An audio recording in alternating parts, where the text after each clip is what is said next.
Hello, Hofstra fans, and welcome to the W. Mason Coach Report with head men's basketball coach Joe Mihalich. Welcome, Coach. Great to be here, and it's March, so hopefully the March Madness magic will sprinkle some dust our way. Yep, it's the postseason edition of the W. Mason Coach Report. Coach, your team finished the regular season 25-6 overall, 15-3 in conference play. You picked up 2 wins on the road last week. Just summarized last week with the wins over Drexel and Delaware meant for your team. Yeah, those are numbers to really be proud of. I mean, it's we don't want to because now we're 0-0. Now it's behind us. It's the new season. You know, everybody is 0-0. Everybody's got new life, but we do. Our team deserves that to think a little bit about those numbers because they're staggering. I don't think there's ever been 25 regular season wins before, Nope. right, in the history of Hofstra basketball. 15 league wins in a league that we think is just. We know how hard it is to win one game. So we're proud of those numbers, and we finished up in a good way. You know, we clinched that regular season title on Thursday at Drexel.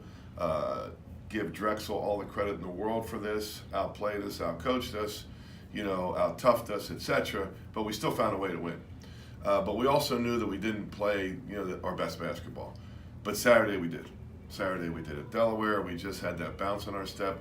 You know, it felt like the team that was able to beat Charleston at Charleston. You know, the swag was back, the bounce in our step. It was a fun win. It was a feel-good win. I mean, that bus ride home was 3 hours. It felt like 10 minutes. Yeah, you talk about that Drexel game, and obviously coaches always talk about taking positives out of losses, positives out of wins. Does that game make it easier to take positives out of when you're able to escape, as you kind of maybe thought it was, with the win? Absolutely, and you know, again, we all knew, everybody in the locker room knew we didn't play our best basketball. We made a ton of mistakes, you know, starting with me.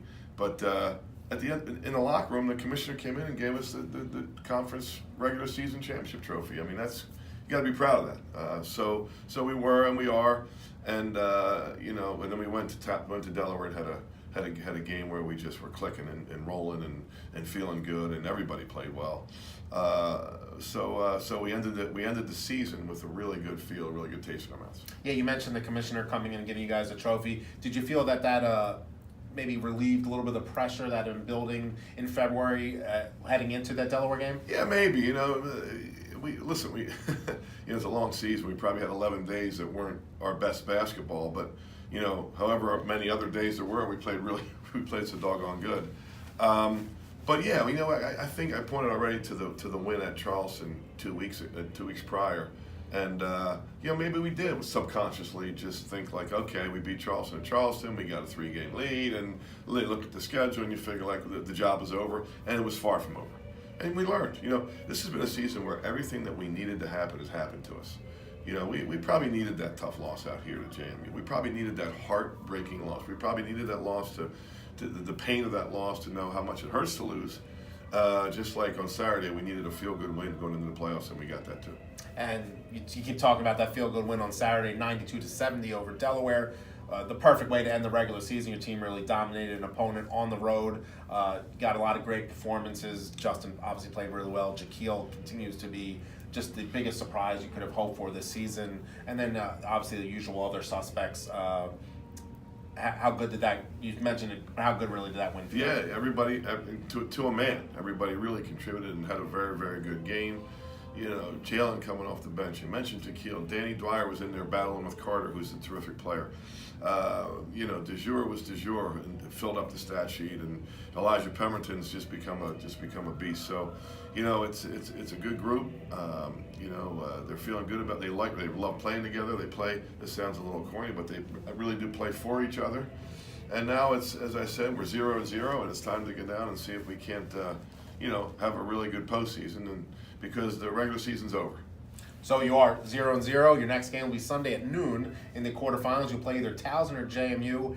As a coach, give a little insight on how, when you have the bye first round, how you prepare for 2 different teams. Do you have 2 different assistant coages preparing scouting reports as if they are the next game, and then you send your team goes and watches that game, or is that how you do it? Sure, we'll do all the above, and it helps that we just played both of those teams. It helps that in a psychological way that we lost to JMU and should have lost to Towson, because our guys will have the attention of our players. as opposed to some other teams where you're like, oh, okay, well, yeah, we beat them twice. We beat them by 1,000 points both times, and we don't even have to worry about the game. And that's not going to be the case. We have incredible respect, genuine respect for JMU and Towson.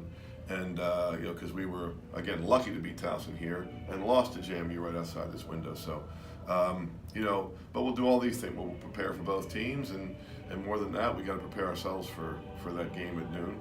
And daylight savings kicks into it too, so it's really going to feel like 11 a.m. Little morning game. We got to get Jimmy Waits, our incredible strength coach, Jimmy Prendergast, and Evan Mailings to be doing all those little, whatever they would be, body things to make sure that at 11 o'clock doesn't matter.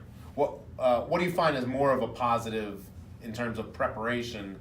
The fact that you played them so recently, or the fact that you, from what you said, struggled with both of them? Yeah, both. Both of those things are, put you 1 and 1A, and you can pick the order. I mean, it's fresh in our minds, and it's both of those things playing the same effect.